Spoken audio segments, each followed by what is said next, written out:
Assalamualaikum adik-adik, bersama lagi dengan saya Amalia Rahman. Kali ini kita akan membahas tentang sistem gerak pada benda. Gerak adalah perubahan kedudukan suatu objek dari titik acuan. Gerak benda biasanya diikuti dengan adanya sistem yang bergerak. Contohnya adalah gerak suatu matahari dari arah timur ke barat. Nah, ini dikatakan gerak semu. Gerak semu adalah gerak suatu objek yang dilihat oleh pengamat pada sistem yang bergerak. Matahari seolah-olah bergerak karena kita berada pada sistem yang bergerak, yaitu bumi kita yang berotasi. Oke, selanjutnya kita akan membahas tentang gerak lurus pada benda.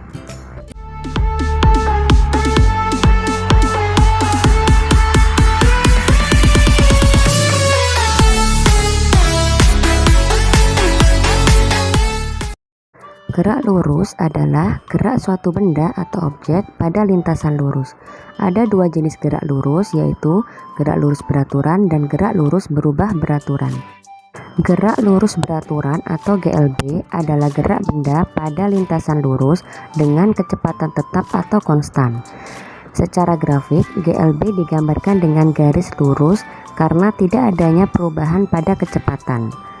Contoh adalah seseorang yang bersepeda, dia mengendarai dengan kecepatan 40 km per jam. Nah, tidak ada perubahan baik itu diperlambat maupun dipercepat. Sedangkan rumus dari GLB yaitu V sama dengan S per T. V adalah kecepatan, S adalah jarak, dan T adalah waktu. Untuk memudahkan kita menggunakan rumus, kita bisa menggunakan segitiga seperti gambar di samping. Untuk mencari jarak atau S yaitu dengan cara V dikali T. Contoh soal GLB, seorang pengendara mobil berkendara selama 10 menit sepanjang lintasan lurus dengan jarak 240 meter. Berapakah kecepatan dari pengendara mobil tersebut? Oke, kita tulis diketahui S sama dengan 240 meter. Waktu atau T 10 menit kita ubah ke sekon atau detik. 10 menit dikali 60 sama dengan 600 sekon. Untuk mencari V yaitu S dibagi T. 240 dibagi 600. Hasilnya 0,4 meter per sekon. Perlu diingat satuan dari kecepatan adalah meter per sekon atau kilometer per jam.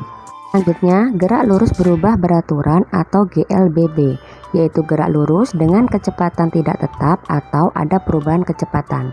Grafik GLBB berbeda dengan GLB karena GLBB memiliki kecepatan yang berubah-ubah.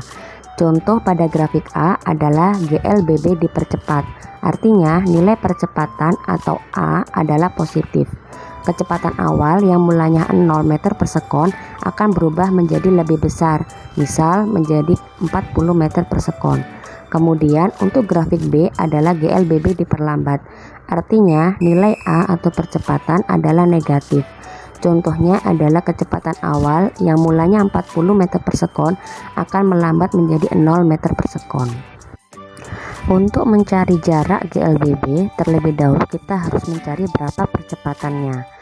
Rumus jarak adalah V0 kali T ditambah setengah AT kuadrat.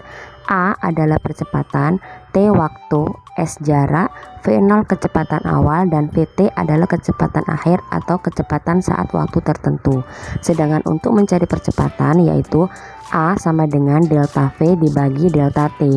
Delta V adalah V2 dikurangi V1 atau kecepatan akhir dikurangi kecepatan awal dibagi dengan waktu akhir dikurangi waktu awal.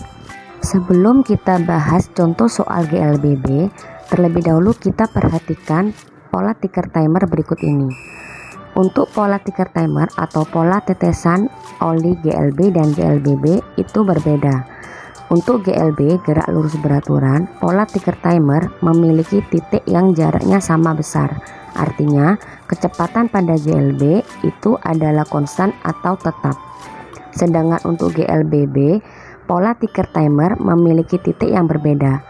GLBB dipercepat memiliki pola titik awalnya rapat, lama-lama akan merenggang. Kemudian untuk GLBB diperlambat memiliki pola titik yang awalnya merenggang, lama-lama akan merapat. Contoh aktivitas GLBB dipercepat yaitu buah jatuh dari pohon dan seseorang yang mengendarai kendaraan turun dari perbukitan. Kemudian untuk contoh GLBB diperlambat yaitu ketika kita melempar bola ke atas atau ketika kita sedang mengendarai suatu kendaraan naik ke gunung atau ke perbukitan. Sekarang mari kita bahas contoh soal GLBB. Sebuah bus melaju dengan kecepatan 40 km per jam. Kemudian bus ini dipercepat dengan percepatan 2 meter per sekon persegi. Berapakah jarak dan kecepatan yang ditempuh selama 30 detik setelah bus dipercepat? Oke, diketahui V0 kecepatan awal 40 meter per sekon, A 2 meter per sekon persegi, dan T 30 sekon. Untuk mencari kecepatan akhir atau kecepatan pada waktu tertentu yaitu Vt sama dengan V0 ditambah A kali T. 40 ditambah 2 dikali 30. 2 kali 30 sama dengan 60. 40 ditambah 60 hasilnya 100 meter per sekon. Sedangkan untuk mencari jarak yaitu S sama dengan V0 kali T ditambah setengah AT kuadrat. 40 dikali 30 ditambah setengah dikali 2 dikali 30 kuadrat. 40 dikali 30 sama dengan 1200. Kemudian kita selesaikan setengah dikali 2 dikali 900. Hasilnya adalah 900. 1200 ditambah 900 totalnya 2100 meter. Jadi total kecepatan adalah 100 meter per sekon, sedangkan jarak adalah 2100 meter. Oke, semoga kalian paham tentang apa itu gerak lurus dan penerapannya dalam kehidupan sehari-hari, serta penyelesaian soal tentang GLB dan GLBB. Jangan lupa untuk menyaksikan video penjelasan tentang cara cepat menghitung jarak dengan luasan bangun datar dan penghitungan jarak dan perpindahan. Assalamualaikum warahmatullahi wabarakatuh.